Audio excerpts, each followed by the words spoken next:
ഈ മാസം 27-ാം തീയതി മുതൽ കേരളത്തിലെ റേഷൻ കട ഉടമകൾ അനിശ്ചിതകാല കടയടപ്പ് സമരം പ്രഖ്യാപിച്ചിരിക്കുകയാണ്. അത് ഒഴിവാക്കുന്നതിന് സർക്കാർ അടിയന്തരമായി ഇടപെടണമെന്ന് ആവശ്യപ്പെടുന്നതാണ് സാർ ഈ സബ്മിഷൻ. റേഷൻ വിതരണം നടത്തുന്ന ലൈസൻസികൾ വളരെയേറെ പ്രതിസന്ധിയിലൂടെയാണ് കടന്നുപോകുന്നത്. സംസ്ഥാനത്തെ ജനങ്ങളുടെ ദൈനംദിന ജീവിതവുമായി അടുത്ത് ബന്ധപ്പെട്ട് നിൽക്കുന്ന ഒരു മേഖലയാണ് പൊതുവിതരണ മേഖല. പൊതുസമൂഹത്തിൽ വളരെ പ്രധാനപ്പെട്ട സേവനം നിർവഹിച്ചു വരുന്ന ഒരു വിഭാഗമായ ചില്ലറ റേഷൻ വ്യാപാരികൾ ഇന്ന് വളരെയേറെ ബുദ്ധിമുട്ടിൽ അനുഭവിക്കുകയാണ്. റേഷൻ ലൈസൻസിയും സെയിൽസ്മാൻ അടക്കം ഏകദേശം 25,000-ലേറെ കുടുംബങ്ങൾ ഈ മേഖലയെ ആശ്രയിച്ചാണ് ജീവിക്കുന്നത്.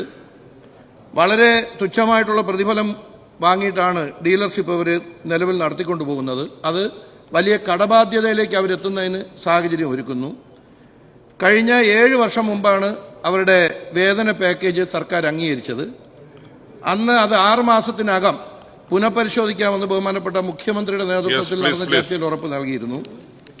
ഇപ്പോൾ 4268 കടകളോളം 10,000-നും 20,000-നും ഇടയിലുള്ള വരുമാനം വാങ്ങിയാണ് അവർ നിലനിൽക്കുന്നത്. ഭീമമായ കടവാടക, സെയിൽസ്മാൻമാരുടെ വേതനം, വൈദ്യുതി ചാർജ്, വിവിധ ലൈസൻസ് ഫീസുകൾ ഇത് കഴിഞ്ഞാൽ റേഷൻ കട ഉടമകൾക്ക് തുച്ഛമായിട്ടുള്ള വരുമാനം പോലും ലഭിക്കാത്ത സാഹചര്യമാണ്. ഇതിന്റെ അടിസ്ഥാനത്തിൽ അവരുടെ വേതന പാക്കേജ് പുതുക്കണമെന്നാണ് അവർ ആവശ്യപ്പെടുന്നത്. അതേപോലെ തന്നെ അവർക്ക് ലഭിച്ചുകൊണ്ടിരിക്കുന്ന തുച്ഛമായിട്ടുള്ള വേതനം ഇപ്പോൾ 2 മാസത്തോളം മുടങ്ങിയാണ് ലഭിച്ചുകൊണ്ടിരിക്കുന്നത്. ഇത് മാസാമാസം ലഭിക്കുന്നതിന് വേണ്ടിയുള്ള നടപടി സ്വീകരിക്കണം. കേന്ദ്ര ഗവൺമെന്റ് പുതുതായി നടപ്പിലാക്കാൻ ഉദ്ദേശിക്കുന്ന DBT സമ്പ്രദായം ഇന്ത്യയിലെ പല സംസ്ഥാനങ്ങളിലും നടപ്പിലാക്കിയിട്ടുണ്ട്. ഡയറക്റ്റ് ബെനിഫിറ്റ് ട്രാൻസ്ഫർ എന്നുള്ള ഈ സ്കീം കേരളത്തിൽ നടപ്പാക്കാതിരിക്കുന്നതിന് വേണ്ടിയുള്ള നടപടിയും സ്വീകരിക്കണമെന്ന് ആവശ്യപ്പെടുന്നതാണ് സർ ഈ സബ്മിഷൻ. ബഹുമാനപ്പെട്ട മിനിസ്റ്റർ. സർ, ഇവിടെ ബഹുമാനപ്പെട്ട അംഗം ഉന്നയിച്ച വിഷയം വിശദമായിട്ടുള്ള റിപ്പോർട്ട് മറുപടി ഞാൻ ടേബിൾ ചെയ്യാൻ ഞാൻ അതിൻ്റെ പ്രധാന ഭാഗം സൂചിപ്പിക്കുന്നത് മാത്രമേ ഉള്ളൂ. 4 ഡിമാൻഡുകളാണ് പ്രധാനമായിട്ടും ഉന്നയിച്ചത്. അതിൽ 2 ഡിമാൻഡുകൾ നമ്മുടെ സംസ്ഥാനത്തെ സർക്കാർ എന്ന നിലയിൽ തന്നെ അത് സ്വാഗതം ചെയ്യുന്ന വിഷയങ്ങളാണ്. കാരണം ഭക്ഷ്യധാന്യങ്ങൾക്ക് പകരം പണം നൽകുന്ന ഡയറക്റ്റ് ബെനിഫിറ്റ് ട്രാൻസ്ഫർ പദ്ധതി നടപ്പാക്കാനുള്ള നീക്കം ഉപേക്ഷിക്കുക എന്നതാണ് ഒരു ഡിമാൻഡ്.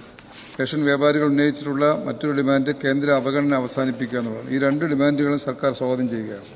നിലവിലെ കമ്മീഷൻ പാക്കേജ് പരിഷ്കരിക്കുക, കമ്മീഷൻ അതത് മാസം തന്നെ നൽകുക എന്നിവയാണ് മറ്റ് 2 ഡിമാൻഡുകൾ.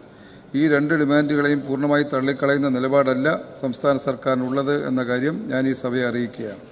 സർക്കാരിന്റെ നിലവിലെ സാമ്പത്തിക ബുദ്ധിമുട്ട് മാറുന്ന മുറയ്ക്ക് പരിഗണിക്കാൻ കഴിയുന്ന ഡിമാൻഡുകളാണിവ. അനിശ്ചിതകാലം സമരം പ്രഖ്യാപിച്ച് റേഷൻ വ്യാപാരി കോർഡിനേഷൻ കമ്മിറ്റി നൽകിയ നോട്ടീസ് പരിഗണിച്ച് 20/1/2025 റേഷൻ വ്യാപാരി സംഘടനാ പ്രതിനിധികളുമായി നടത്തിയ ചർച്ചയിൽ ഇക്കാര്യങ്ങൾ ഭക്ഷ്യവകുപ്പ് മന്ത്രി എന്ന നിലയിൽ ഞാൻ സംഘടനാ നേതാക്കളെ അറിയിച്ചതാണ്. ഈ സബ്മിഷൻ ഉന്നയിച്ച ബഹുമാനപ്പെട്ട അംഗവും ആ യോഗത്തിൽ പങ്കെടുത്തിരുന്നതാണ് എന്നുള്ള കാര്യം അദ്ദേഹത്തിന് അറിയാം. സർ, ഈ വിഷയത്തെ സംബന്ധിച്ചുള്ള വിശദമായിട്ടുള്ള ഒരു മറുപടി ഞാൻ ഇതിനെ ടേബിൾ ചെയ്യുന്നു. ഈ ആവശ്യങ്ങൾക്ക് പരിഹാരം കാണുന്നതിന് ബഹുമാനപ്പെട്ട ധനമന്ത്രിയുടെ സമയം കൂടി കണ്ടെത്തി വീണ്ടും ചർച്ച നടത്താൻ സർക്കാർ തയ്യാറാണ്. ഈ സാഹചര്യത്തിൽ സമരത്തിന് പിന്മാറണമെന്നുള്ള അഭ്യർത്ഥന.